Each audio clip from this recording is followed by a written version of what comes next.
High, good morning. আজকে থেকে আমার মেয়ের স্কুল শুরু হয়ে গেছে, মানে ওদের সামার ভ্যাকেশন শেষ অ্যান্ড স্কুল চালু। তো ওকে স্কুলে নিতে যাওয়ার আগে আমি আমার রান্না বান্না সম্পূর্ণ সেরে নেব।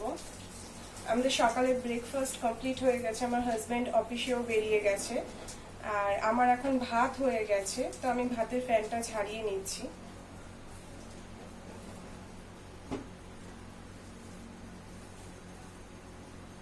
আজকে আর নিরামিষ নয়, যেহেতু সোম মঙ্গল দুদিন বলেছিলাম আমার নিরামিষ হয়।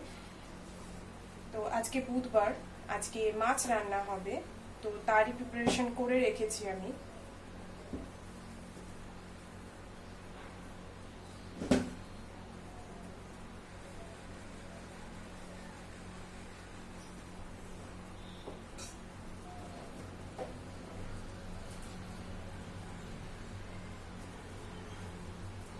আমার মেয়েকে নিতে যাওয়ার আগে আমি সম্পূর্ণ রান্না বান্না সেরে রেখে যাই, তো এতে অনেকটা মানে সুবিধাই হয়, তাড়াতাড়িও জিনিসটা হয়ে যায়, সবকিছু সুবিধা হয়। এই যে যেহেতু এত গরম, এই গরমের মধ্যে থেকে বাইরে থেকে আসার পর না আর ইচ্ছা করে না কোনো কিছু কাজ করি, তো রান্না বান্না কাজটা সম্পূর্ণ সেরে রাখি।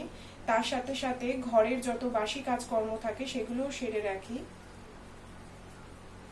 যাতে এসে আবার সেই আগুনের সামনে আসতে না হয়।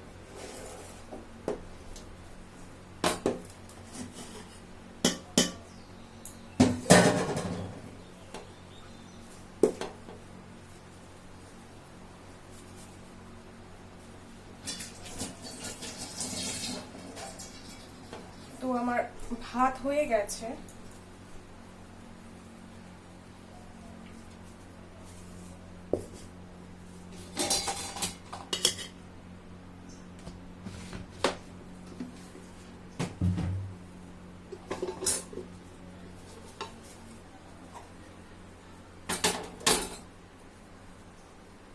তো এখন আমার মাছ কাটাটা বাকি আছে।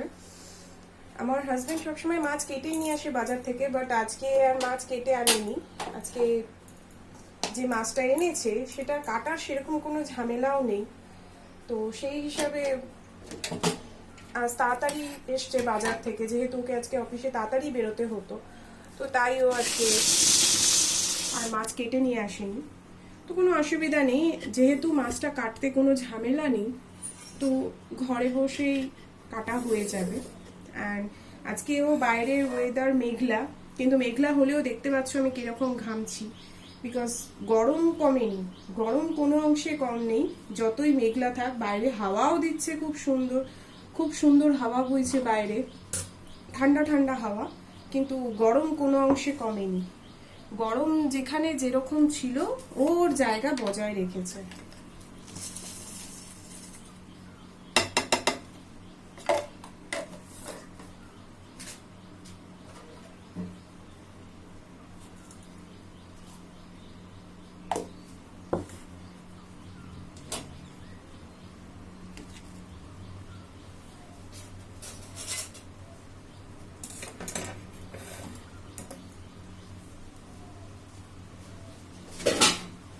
তো আজকে আমার ঘরে মাছ রান্না করব, তো কি মাছ সেটাই দেখাই।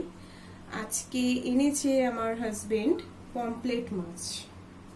তো এই পমপ্লেট মাছ জানো কাটতে বেশি কোনো ঝামেলা নেই, বিকজ এর কোনো আঁশ থাকে না, শুধু এর যে পাখনাগুলো হয় এগুলো কেটে নিতে হয়। তো আমি কাঁচি দিয়ে এগুলোকে কেটে নেব সুন্দর করে, তারপর এটা রান্না করব। অ্যান্ড এর মানে পাখনাগুলো এতটা পাতলা হয়, পাখনা বলো লেজ বলো, যে কাঁচি দিয়ে কেটে নিতে কোনো অসুবিধা হয় না, কাটার সময় কোনো ঝামেলাই নেই। কাঁচি দিয়ে কাটো বা বটি দিয়ে কাটো, কোনো রকম কোনো অসুবিধা নেই, খুব পাতলা হয় অ্যান্ড ইজিলি কাট করা যায়। তো আমি ঝটপট এগুলোকে কেটে নিয়ে অ্যান্ড মুখের পোর্শনটা একটু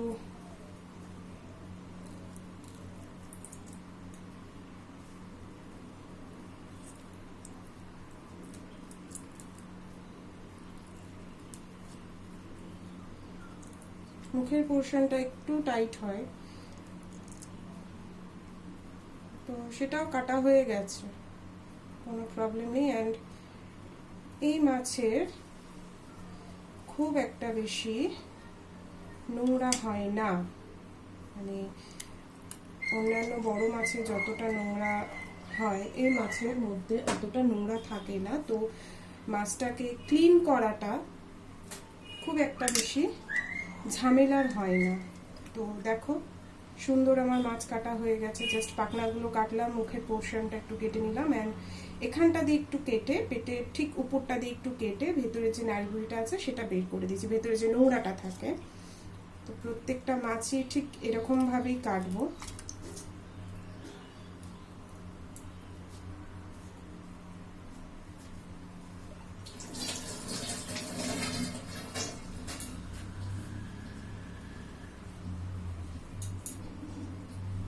তো আমি ঝটপট মাছগুলোকে কেটে নিই। হাই, আমার মাছ কাটা আর মাছ ধোয়া দুটোই কমপ্লিট। যেহেতু বলেছি যে এগুলো কাটতে খুব বেশি ঝামেলা নেই, সো এই দেখো আমার মাছ কাটা ধোয়া দুটোই কমপ্লিট হয়ে গেছে। তো আমি এখন এর মধ্যে একটু নুন আর একটু হলুদ মাখিয়ে রেখে দেবো।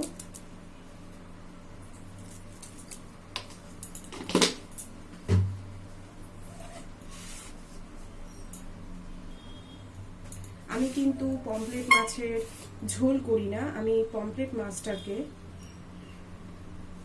একদম সুন্দর গ্রেভি মতন মাখা মাখা মতন একটা তরকারি রান্না করি, যেটা বেশ ঝাল ঝাল হয়, খেতে সুস্বাদু হয়।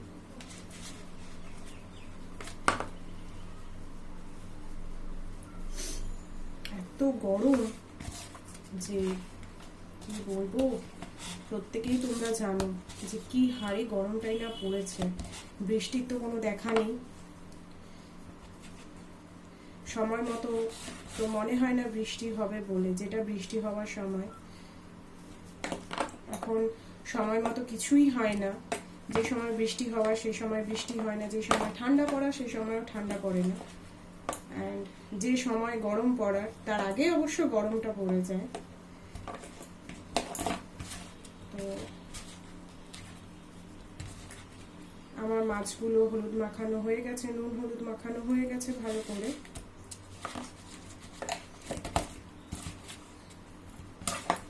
তো এবার আমি মাছগুলোকে কিছুক্ষণের জন্য ঢাকা দিয়ে রেখে দেবো।